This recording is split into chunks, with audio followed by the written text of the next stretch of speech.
సృష్టికర్త ఒక బ్రహ్మ, అతనిని సృష్టించినదొక అమ్మ.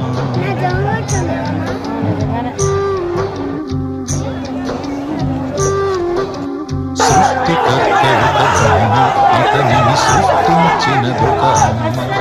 ఆ అమ్మకి తెలియని చిత్రాలు ఎన్నో, ఈ సృష్టిని స్తంభింపచేసే తంత్రాలు ఎన్నో. సృష్టికర్త ఒక బ్రహ్మ, అతనిని సృష్టించినదొక అమ్మ. సృష్టికర్త ఒక బ్రహ్మ, అతనిని సృష్టించినదొక అమ్మ.